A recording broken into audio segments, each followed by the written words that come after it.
കേരളത്തിൻ്റെ മിനി ഗോവ എന്നറിയപ്പെടുന്ന വർക്കലയിലോട്ട് ഒരു ചെറിയൊരു ട്രിപ്പ് പോയാലോ? വളരെ ബഡ്ജറ്റ് ഫ്രണ്ട്ലി ആയിട്ടുള്ള ഒരു ട്രിപ്പാണിത്. ബഡ്ജറ്റ് ഫ്രണ്ട്ലി എന്ന് എടുത്തു പറയാൻ കാരണം പോകുന്നതിന് മുൻപ് യൂട്യൂബിൽ ഒരുപാട് വീഡിയോസ് ഞാൻ സെർച്ച് ചെയ്തു.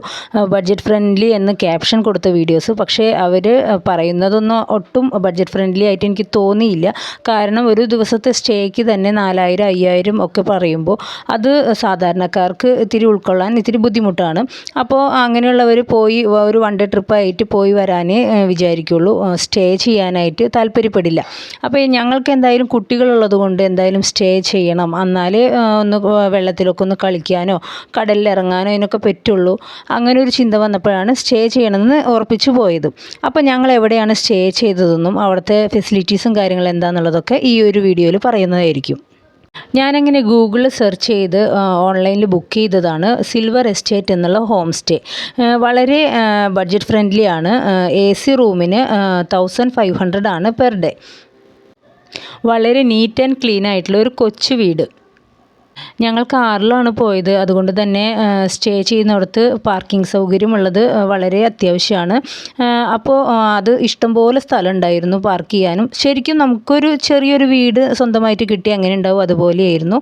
പിന്നെ ബാത്റൂം എല്ലാം വളരെ സ്പേഷ്യസ് ആയിരുന്നു. എല്ലാം പുതിയൊരു വീടാണെന്ന് തോന്നുന്നത്. പിന്നെ ഞങ്ങൾ അങ്ങനെ പുറത്തിറങ്ങി. ഇവിടെയാണ് കോമൺ ആയിട്ടുള്ള കിച്ചൺ ഉള്ളത്. കിച്ചണിൽ അത്യാവശ്യം നമുക്ക് ഒരു ചായ ഇട്ട് കുടിക്കാനോ ഉള്ള സൗകര്യങ്ങളൊക്കെ ഉണ്ട് ഓൾറെഡി. ഗ്യാസും അടുപ്പും എല്ലാം അതും ഉണ്ട്. ഞങ്ങളങ്ങനെ പുറത്ത് ഞാനും മോനും കൂടി പോയി പാലൊക്കെ വാങ്ങിച്ചു കൊണ്ടുവന്ന് ഒരു ചായയൊക്കെ ഇട്ടു. ഫുഡ് ഐറ്റംസ് എന്തെങ്കിലും കൊണ്ടുവരാണെന്നുണ്ടെങ്കിൽ നമുക്ക് കുക്ക് ചെയ്യാനും ഒരു കുഴപ്പമില്ലായിരുന്നു. നിങ്ങൾ ഗ്രൂപ്പായിട്ടാണ് വരുന്നതെന്നുണ്ടെങ്കിൽ അപ്പോഴും പ്രശ്നമൊന്നുമില്ല. കാരണം ഈ വീടിന് തൊട്ട് പുറകിലായിട്ട് വേറെയും റൂംസ് അവൈലബിൾ ആണ്. അവൈലബിലിറ്റി ഒന്ന് അന്വേഷിച്ചിട്ട് വരാമെന്ന് മാത്രം. ഞങ്ങൾ തിരുവനന്തപുരത്ത് താമസിക്കുന്നതുകൊണ്ട് അവിടെയുള്ള ഒട്ടുമിക്ക ബീച്ചുകളും പോയി കണ്ടിട്ടുണ്ട്. പക്ഷേ എനിക്ക് സത്യം പറഞ്ഞു കഴിഞ്ഞാൽ ആ ബീച്ചുകളൊക്കെ കണ്ട് മടുത്തു. അല്ലെങ്കിൽ എനിക്ക് ഒട്ടും താല്പര്യം തോന്നിയില്ല. കോവളം പോലെയുള്ള ബീച്ചിലൊക്കെ പോയിട്ടുണ്ട്. പക്ഷേ എനിക്ക് വർക്കല ഒത്തിരി ഇഷ്ടപ്പെട്ടു. അത് അതിൻ്റെ മെയിനായിട്ടുള്ള കാരണം ഞങ്ങളവിടെ സ്റ്റേ ചെയ്തു എന്നുള്ളത് കൊണ്ടാണ്. കാരണം കുട്ടികളുള്ളപ്പോൾ നമ്മളെപ്പോഴും ഒന്ന് സാവധാനം പോയി വരാനും അങ്ങനെയൊക്കെയാണ് നോക്കുക. അതല്ലാതെ പെട്ടെന്ന് പോയി പെട്ടെന്ന് വരികയെന്ന് പറഞ്ഞു കഴിഞ്ഞാൽ കുഞ്ഞു കുട്ടികളുള്ളവർക്ക് ബുദ്ധിമുട്ടുള്ള കാര്യമാണ്. കാരണം ആകെ അലച്ചിലായിരിക്കും. പിന്നെ ഈ സ്റ്റേയുടെ മറ്റൊരു അഡ്വാൻറ്റേജ് എന്ന് പറഞ്ഞു കഴിഞ്ഞാൽ തൊട്ടടുത്ത് തന്നെയാണ് ബീച്ചിലോട്ടുള്ള വഴിയുള്ളത്. ജസ്റ്റ് ഒന്ന് നടന്നാൽ മാത്രം മതി. ഒരു മിനിറ്റിനുള്ളിൽ നമ്മൾ ബീച്ചിലെത്തും. പിന്നെ കുട്ടികളായിട്ടുള്ള കളികളാണ്. അവിടെ ചെന്ന് കഴിഞ്ഞാൽ ബീച്ച് വളരെ താഴ്ചയിലാണ്. അപ്പോൾ നമുക്ക് ഒരുപാട് സ്റ്റെപ്പുകൾ കയറി ഇറങ്ങിയിട്ട് വേണം പോകാനായിട്ട്. എനിക്ക് സത്യത്തിൽ തിരുവനന്തപുരത്തുള്ള മറ്റുള്ള ബീച്ചുകളെക്കാളും വർക്കല ഇഷ്ടപ്പെടാൻ കാരണം കുറച്ചും കൂടി ഫെസിലിറ്റീസും കാര്യങ്ങളും ഇമ്പ്രൂവ് ആയിട്ടുള്ള ഒരു ഏരിയ ആയിട്ട് എനിക്ക് തോന്നി. പിന്നെ ഒരു മിനി ഗോവ എന്ന് തന്നെ പറയാം. പിന്നെ ഇവിടുത്തെ മണലിൻ്റെ പ്രത്യേകത നല്ല അടിപൊളി പഞ്ചാര മണൽ എന്നൊക്കെ പറയില്ലേ, അങ്ങനത്തെ മണലായിരുന്നു കേട്ടോ. വളരെ ഇഷ്ടപ്പെട്ടു എനിക്ക്. പിന്നെ കുട്ടികളൊക്കെ ഇങ്ങനെ കളിക്കുമ്പോൾ അവരുടെ മേത്തൊന്നും ഒട്ടിപ്പിടിക്കുക അങ്ങനെയുള്ള പ്രശ്നങ്ങളൊന്നും ഉണ്ടായിരുന്നില്ല. അതിൻ്റെ ഒരു കാരണം കടലിലത്തെ വെള്ളത്തിന് ഉപ്പുരസം കുറവായതുകൊണ്ടാണ്. ബാക്കിയുള്ള സ്ഥലത്തൊക്കെ കോവളം അല്ലെങ്കിൽ മറ്റുള്ള ബീച്ചുകളിലൊക്കെ ഉപ്പുരസം വളരെ കൂടുതലായിരിക്കും. കാരണം നമ്മൾ ബീച്ചിൻ്റെ സൈഡിൽ ഒരിത്തിരി നേരം ഇരുന്നാൽ മതി. നമ്മുടെ മുടിയൊക്കെ ഇങ്ങനെ ഒട്ടി ഇങ്ങനെ ചുരുണ്ട് മേലൊക്കെ ആകെ ഒട്ടിപ്പിടിച്ച് ഭയങ്കര ഒരു ഇറിറ്റേഷൻ ഫീലിംഗ് ആണ് ഉണ്ടാവാറ്. പക്ഷേ ഇവിടെ പോയപ്പോൾ അങ്ങനെ ഒരു പ്രശ്നം ഉണ്ടായിരുന്നില്ല. കുട്ടികളൊക്കെ വളരെ എൻജോയ് ചെയ്തു. ഞങ്ങൾക്കും അവരുടെ ഒരു എൻജോയ്മെൻറ്റ് കണ്ട് വളരെ സന്തോഷമായിരുന്നു. ഞങ്ങൾ തിരുവനന്തപുരത്തു നിന്ന് രാവിലെ ഒരു 10 മണിക്ക് പുറപ്പെട്ട് അവിടെ എത്തിയത് ഒരു ഉച്ചയോട് കൂടിയാണ്. കാരണം ഫുഡൊക്കെ കഴിക്കാൻ ഇറങ്ങിയപ്പോൾ നേരം വൈകിയതാണ്. ആ ഉച്ചയോട് കൂടി ഇറങ്ങിക്കഴിയുമ്പോൾ പിന്നെ എങ്ങനെയായാലും നമുക്ക് ആ വെയിലത്ത് പുറത്തിറങ്ങാൻ തോന്നില്ല. അപ്പോൾ പെട്ടെന്ന് തന്നെ സ്റ്റേയിലോട്ട് പോവുക. അവിടെ പോയി AC ഇട്ട് അങ്ങനെ കിടന്ന് ഉറങ്ങുക. അതിനുശേഷം ഒരു ഉച്ച തിരിഞ്ഞ് മാത്രം ബീച്ചിലോട്ട് ഇറങ്ങുക. കുട്ടികളുള്ളവരുടെ കാര്യമാണ് പറയുന്നത്. അല്ലെങ്കിൽ നമുക്ക് ആകെ അലച്ചിലായിരിക്കും. അപ്പോൾ ഉച്ച തിരിഞ്ഞ് ഇറങ്ങിക്കഴിഞ്ഞ് കഴിഞ്ഞാൽ ആ ഒരു സൺസെറ്റൊക്കെ കാണാനും നല്ല രസമാണ്. കുട്ടികൾക്കായാലും നമുക്കായാലും വലിയ ക്ഷീണമൊന്നും തോന്നില്ല. വർക്കലയിൽ ഒരുപാട് വാട്ടർ ബേസ്ഡ് ആക്ടിവിറ്റീസൊക്കെ ഉണ്ട്. പിന്നെ ഞങ്ങൾ കണ്ടത് പാരാഗ്ലൈഡിങ്. അതൊരു പുതിയ അനുഭവമായിരുന്നു. കപ്പിൾസൊക്കെ ആയിട്ട് വരുന്നവർക്കൊക്കെ വേണമെങ്കിൽ ട്രൈ ചെയ്യാവുന്നതാണ്. ഇതാണ് ബീച്ചിൽ നിന്നുകൊണ്ടുള്ള വർക്കലയുടെ ഒരു വ്യൂ. ഈവനിങ് ആവുന്നതോടുകൂടി തന്നെ എല്ലാ റെസ്റ്റോറൻറ്റുകളും ആക്റ്റീവായി തുടങ്ങും. കാരണം ഇവിടെ നൈറ്റ് ലൈഫാണ് എല്ലാവരും കൂടുതൽ എൻജോയ് ചെയ്യുന്നത്. ഒരുപാട് ഫോറിനേഴ്സൊക്കെ വരുന്ന സ്ഥലമാണ്. അപ്പോൾ എന്തായാലും ഞങ്ങളങ്ങനെ വെള്ളത്തിലൊക്കെ കളിച്ച് കുളിയെല്ലാം കഴിഞ്ഞ് ഞങ്ങൾ ഈ നടക്കുന്ന വഴി ഇതെല്ലാം ഞങ്ങളുടെ സ്റ്റേയിൽ നിന്ന് ബീച്ചിലോട്ട് പോകുന്ന ഒരു വഴിയാണ്. അപ്പോൾ അവിടെ കുറേ സാധനങ്ങൾ ഇങ്ങനെ വിൽക്കാനായിട്ട് കടകളിൽ ഇങ്ങനെ വെച്ചിട്ടുണ്ട്. എല്ലാതും ഒരുപാട് ആൻറ്റിക് വാല്യൂ ഉള്ള സാധനങ്ങളാണെന്നാണ് എനിക്ക് തോന്നിയത്.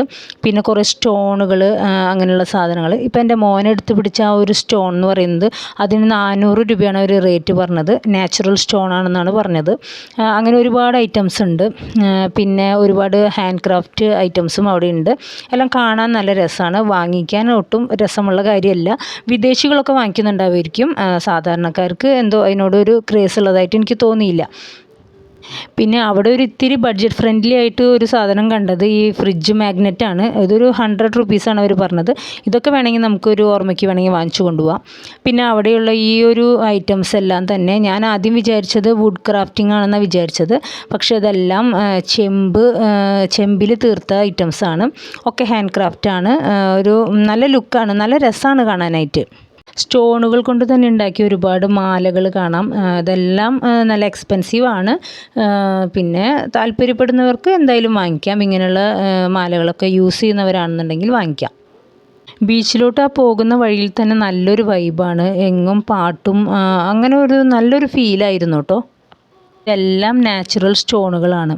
പിന്നെ നമ്മൾ കുട്ടികളൊക്കെ എടുത്ത് നോക്കുമ്പോൾ അവരൊക്കെ പെട്ടെന്ന് ഷോപ്പിൻ്റെ ഉള്ളിൽ നിന്ന് പുറത്ത് വരുന്നുണ്ട്. കാരണം അത് ഒരെണ്ണം മിസ്സായാലും അവർക്കതൊരു പ്രശ്നമാണല്ലോ. അപ്പോൾ അവർ വന്ന് നോക്കും. അപ്പോൾ അതൊന്നും ടച്ച് ചെയ്യാതിരിക്കാൻ പരമാവധി ശ്രമിക്കുക. ഇവിടെ എല്ലാ കാര്യങ്ങളും അവർ ബിസിനസ് ചെയ്യുന്നത് ടൂറിസ്റ്റുകളായിട്ടുള്ള വിദേശികളെ എയിം ചെയ്തതുകൊണ്ട് തന്നെ എല്ലാ സാധനങ്ങൾക്കും വളരെയധികം എക്സ്പെൻസീവ് ആയിട്ടുള്ള റേറ്റാണ്. നമുക്ക് സാധാരണക്കാർക്ക് ഈ ഒരു ചെറിയൊരു പീസിന് ഇത്ര രൂപയെന്നൊക്കെ തോന്നും. നമുക്ക് നമ്മുടെ അടുത്തുള്ള ഷോപ്പുകളിൽ അവൈലബിൾ ആണല്ലോ എന്ന് തോന്നും. പക്ഷേ ഇത് ഫോറിനേഴ്സിനെ പെട്ടെന്ന് അട്രാക്റ്റ് ചെയ്യും. പിന്നെ അവർ പറഞ്ഞ വില കൊടുത്ത് വാങ്ങിക്കുകയും ചെയ്യും. ഇവിടെയുള്ള ഒട്ടുമിക്ക റെസ്റ്റോറൻറ്റുകളും ഇതുപോലെ ഓപ്പൺ റെസ്റ്റോറൻറ്റുകളാണ്. പിന്നെ സീ ഫുഡ്സാണ് കൂടുതലും ഇവിടെ അവൈലബിൾ ആയിട്ടുള്ളത്. അല്ലാത്ത ഫുഡും കിട്ടും. ചില റെസ്റ്റോറൻറ്റുകളുടെ ഫ്രണ്ടിൽ ഇങ്ങനെ കുറേ മീനുകൾ വെച്ചിട്ടുണ്ടാവും. അതിൽ നമുക്ക് ഏത് ഫിഷാണ് വേണ്ടതെന്ന് വെച്ച് കഴിഞ്ഞാൽ അത് പറഞ്ഞു കഴിഞ്ഞാൽ അവർ ഓൺ ദ സ്പോട്ടിൽ നമുക്കത് കുക്ക് ചെയ്ത് തരും. പിന്നെ നല്ല എക്സ്പെൻസീവാണ്. പക്ഷേ ഓരോന്നിൻ്റെ റേറ്റ് ചോദിച്ചിട്ട് നമുക്ക് ചെയ്യാം. പിന്നെ ഈ ഒരു മീനുണ്ടല്ലോ, ഏകദേശം ഒരു 5 അടിയൊക്കെ വരും. അത്രയും വലിയൊരു മീനാണ്. ഈ ഒരു മീന് 1/2 കിലോന് 600 രൂപയാണ് പറഞ്ഞത് കുക്ക് ചെയ്ത് തരാനായിട്ട്. അങ്ങനെ ഞങ്ങളും ഒരു റെസ്റ്റോറൻറ്റിൽ കയറി ഫുഡ് കഴിക്കാനായിട്ട് തീരുമാനിച്ചു. ഞങ്ങൾ 4 പേർക്ക് കൊടുക്കേണ്ടി വന്നത് 1000 റുപ്പീസാണ് ഒരു നേരത്തെ ഫുഡിന്. പിന്നെ നടക്കുന്ന വഴിയിലെല്ലാം തന്നെ ഇതുപോലെ ഹാൻഡ് ക്രാഫ്റ്റ് കാണും. പക്ഷേ വാങ്ങിക്കണമെന്ന് തോന്നും. പക്ഷേ വാങ്ങിക്കാൻ പറ്റില്ല, കാരണം പൊള്ളുന്ന വിലയാണ്. അങ്ങനെ ഞങ്ങൾ ബീച്ചിൻ്റെ ഒരു സൈഡിലുള്ള കാഴ്ചകൾ കണ്ട് മറു സൈഡിലേക്ക് പോയപ്പോഴാണ് അവിടെ വേറൊരു കാര്യം കണ്ടത്.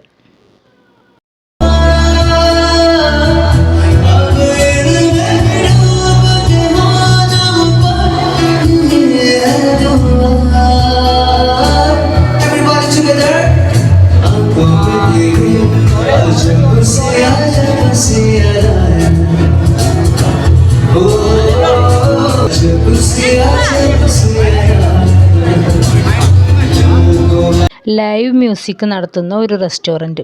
എല്ലാവരും അവിടെയാണ് തടിച്ചുകൂടി നിൽക്കുന്നത്. കാരണം ആ ഒരു സിംഗർ ആരാണെന്നറിയില്ല, ആളുടെ സൗണ്ട് എൻ്റെ പൊന്നോ ഇങ്ങനെ മെൽറ്റായി പോവാന്ന് പറയില്ലേ, അതുപോലെയായിരുന്നു. എല്ലാവരും അവിടെ വെയിറ്റ് ചെയ്ത് നിന്നു. അങ്ങനെ ഞങ്ങൾ അന്നത്തെ ഒരു ഈവനിങ് വളരെ നന്നായി തന്നെ എൻജോയ് ചെയ്തു. പിന്നെ ഞങ്ങൾ വർക്കലയിൽ നിന്ന് പിറ്റേ ദിവസം രാവിലെ ഞങ്ങൾ തിരിച്ചു. അവിടെ പോകുന്ന വഴിയിൽ മിസ് ചെയ്യാൻ ചാൻസ് ഉണ്ടായിരുന്ന ഒരു കാര്യമായിരുന്നു അഞ്ചുതെങ്ങ് കോട്ട. ഈ ഒരു കോട്ട ബ്രിട്ടീഷുകാരുടെ കാലത്ത് നിർമ്മിച്ചതാണെന്ന് മാത്രമേ എനിക്കൊരു ഐഡിയ ഉണ്ടായിരുന്നുള്ളൂ. പക്ഷേ പോയപ്പോൾ എനിക്ക് വളരെയധികം ഇഷ്ടം തോന്നി. അതിന് കാരണം അവിടെ ഒന്നാമത്തേൽ എൻട്രൻസ് ഫ്രീ ആയിരുന്നു. മാത്രമല്ല ആ കോട്ടയ്ക്ക് മുകളിൽ കയറി നമ്മൾ ആ കടലിലോട്ടുള്ള ആ ഒരു വ്യൂ. ഈ ഒരു സ്ഥലമായിരുന്നു ഏറ്റവും കൂടുതൽ എഫക്റ്റഡ് ആയത് 2004 വന്ന സുനാമിയിൽ. കാരണം നമ്മൾ ഈ പോകുന്ന വഴിയിലെല്ലാം അന്ന് നശിച്ചു പോയ വീടുകളും കാര്യങ്ങളെല്ലാം തന്നെ നമുക്ക് കാണാൻ പറ്റും. അത് എത്രയോ കിലോമീറ്ററുകളോളം ഇങ്ങനെ നീണ്ടു നിവർന്ന് കിടക്കുന്നുണ്ട്. ഇപ്പോൾ ഈ കോട്ടയുടെ തൊട്ട് മുൻപിലായി ഒരുപാട് വീടുകളുണ്ട്. എന്നാലും കോട്ടയ്ക്ക് മുകളിൽ നിന്ന് നോക്കിക്കഴിഞ്ഞാൽ നല്ല ബ്ലൂ കളറിലുള്ള കടൽ നമുക്ക് കാണാൻ പറ്റും. അപ്പോൾ വർക്കല കാണാൻ പോകുന്നവർ ഇവിടെയും കൂടി പോയി വരിക.